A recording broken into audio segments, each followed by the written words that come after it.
Hey, Clara. Hey, Jen. How are you? Good. How are you? We're going to talk about some indoor games for your pups today. So we've talked about this a little bit before, but we've got some new games for you guys to try. So first thing is you could just have a doggy play date. So invite another dog over. It's always really important to supervise the play, so make sure that they're interacting appropriately and give play breaks as needed.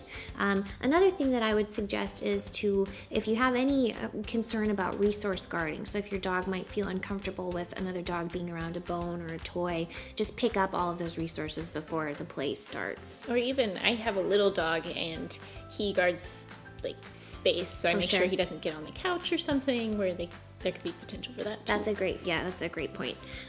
So another thing you can do with dogs is play tug. So tug is a great way to teach a take and a drop behavior. So it's kind of a fun way to work in some positive behaviors that you can reinforce by then playing tug. And we've got a couple more for you. What's next? Yeah, so I like playing hall ball.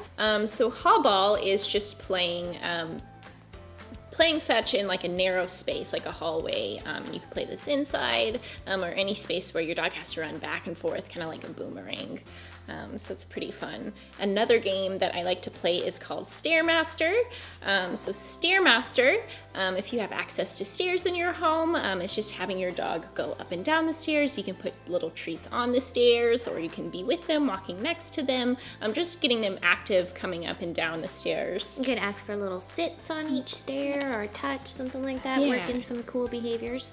So another fun thing to do, and it's, you'd have to go outside to get to the place, but do some field trips and then do a little indoor field trip in somewhere like maybe Home Depot. I know Barnes & Noble allows dogs. Lots of dog-friendly locations around Austin.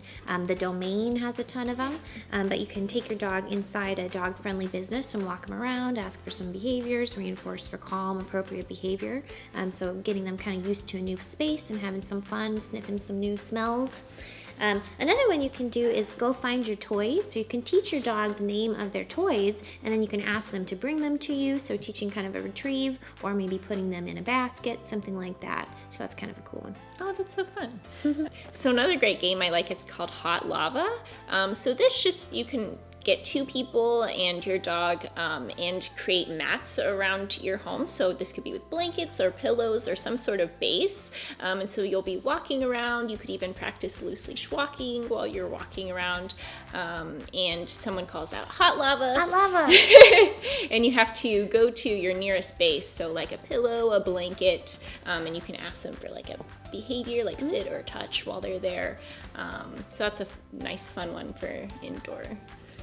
So another great game is musical chairs, and I like playing this in class, but you can also play this at home. So you set up chairs, and you'll have multiple people. One will call out or start playing the music, and whenever they stop the music, you'll have to find a chair, ask your dog to sit, and whoever doesn't get to a chair, they're out for the round. So you can play this with a lot of people or just a couple of people and your pup. So we love playing indoor games with dogs because it's a great way to give them some mental enrichment and have some fun with them inside when they might not be able to get enough exercise outside if it's cold or rainy. So play some games with your dogs and have some fun.